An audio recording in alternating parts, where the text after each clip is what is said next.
নমস্কার, এসকে লার্নিংয়ে সবাইকে স্বাগত জানাচ্ছি। আজকের আলোচনার বিষয় মাধ্যমিকের ভূগোল। আজকে মাধ্যমিকের এবিটিএ টেস্ট পেপার থেকে 193 ও 194 পেজের সমস্ত ছোট ছোট প্রশ্নগুলোকে নিয়ে আলোচনা করব। মূলত এমসিকিউ, শুদ্ধ অশুদ্ধ, শূন্যস্থান পূরণ, এসিকিউ এবং বাম দিক ডান দিক মেলাও এই প্রশ্নগুলোকে নিয়ে আলোচনা করব। তাই সবাইকেই অনুরোধ করছি তোমরা ভিডিওটা অবশ্যই শেষ পর্যন্ত দেখো এবং এগুলো বাড়িতে অবশ্যই প্র্যাকটিস করো। তাহলে আসুন শুরু করা যাক আজকের ভিডিও। প্রথমে আসছি ক বিভাগে। বিকল্পগুলি থেকে সঠিক উত্তরটি নির্বাচন করে লেখো। যে প্রক্রিয়ায় বিভিন্ন প্রাকৃতিক শক্তি ভূপৃষ্ঠের উপর কাজ করে ভূমিরূপের পরিবর্তন ঘটায় তাকে বলে। তো এখানে চারটি অপশন রয়েছে। চারটি অপশনের মধ্যে সঠিক উত্তর হচ্ছে বহির্জাত প্রক্রিয়া, অর্থাৎ ক দাগের অপশন হচ্ছে সঠিক উত্তর।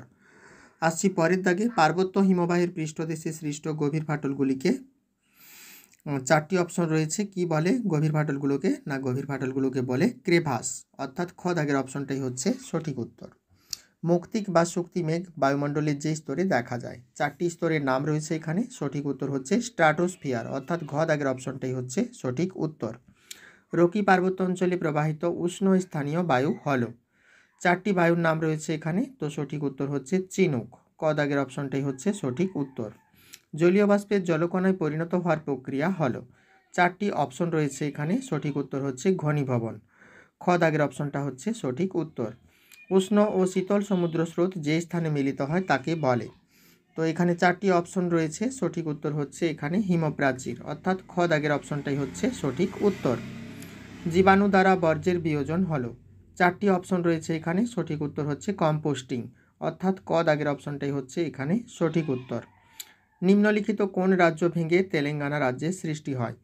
চারটি রাজ্যের নাম রয়েছে এখানে। সঠিক উত্তর হচ্ছে অন্ধ্রপ্রদেশ, অর্থাৎ গ দাগের অপশনটাই হচ্ছে সঠিক উত্তর। আচ্ছা, কেন্দ্রশাসিত অঞ্চল লাদাখকে পৃথক করা হয়েছে, চারটি অপশন রয়েছে এখানে। তো সঠিক উত্তর হচ্ছে তোমাদের এখানে জম্মু ও কাশ্মীর ভেঙে। আসছি পরের দাগে। ভারতের যে নদীর মোহনায় কোনো বদ্বীপ নেই, চারটি নদীর নাম রয়েছে এখানে। সঠিক উত্তর হচ্ছে নর্মদা, অর্থাৎ ক দাগের অপশন হচ্ছে এখানে সঠিক উত্তর।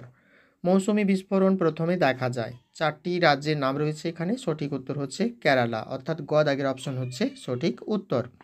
ভারতে মৃত্তিকা সংরক্ষণে গৃহীত একটি পদ্ধতি হলো, তো চারটি পদ্ধতির নাম রয়েছে এখানে। সঠিক অপশন হচ্ছে গ দাগের অপশনটা, অর্থাৎ ফালি চাষ হচ্ছে এখানে সঠিক উত্তর। আচ্ছা, পরের প্রশ্নে আসছি আমি। বিশুদ্ধ কাঁচামাল ভিত্তিক শিল্প হলো, চারটি শিল্পের নাম রয়েছে এখানে। সঠিক উত্তর হচ্ছে কার্পাস বয়ন শিল্প, অর্থাৎ খ দাগের অপশনটা হয়ে যাচ্ছে এখানে সঠিক উত্তর। চলে আসছি পরের দাগে। ভারত থেকে প্রেরিত কৃত্রিম উপগ্রহ হলো, সঠিক উত্তর কি হবে? সঠিক উত্তর হবে IRS, অর্থাৎ ক দাগের অপশনটাই হচ্ছে এখানে সঠিক উত্তর। চলে আসছি খ বিভাগে। শুদ্ধ অশুদ্ধতে। ট্রপোস্ফিয়ারে ধূলিকণার উপস্থিতি সর্বাধিক, এটা শুদ্ধ হবে। পরের দাগে আসছি। এল নিনোর বছরগুলিতে ভারতে বন্যার সৃষ্টি হয়, অশুদ্ধ হবে, কারণ আমরা জানি এল নিনোর বছরগুলিতে ভারতে খরার সৃষ্টি হয়। মরু অঞ্চলের অবশিষ্ট পাহাড়গুলিকে মোনাডনক বলে, অশুদ্ধ হবে, কারণ আমরা জানি মরু অঞ্চলের অবশিষ্ট পাহাড়গুলিকে ইনসেলবার্জ বলে। বেরিং স্রোত একটি উষ্ণ স্রোত, অশুদ্ধ হবে, কারণ আমরা জানি বেরিং স্রোত হচ্ছে প্রশান্ত মহাসাগরের একটি শীতল স্রোত। ভরাটকরণ প্রক্রিয়ায় আবর্জনার পচনে হিউমাস তৈরি হয়, শুদ্ধ হবে। আরাবল্লী একটি নবীন ভঙ্গিল পর্বতের উদাহরণ, অশুদ্ধ হবে, কারণ আমরা জানি আরাবল্লী হচ্ছে ভারতের একটি প্রাচীন ভঙ্গিল পর্বতের উদাহরণ।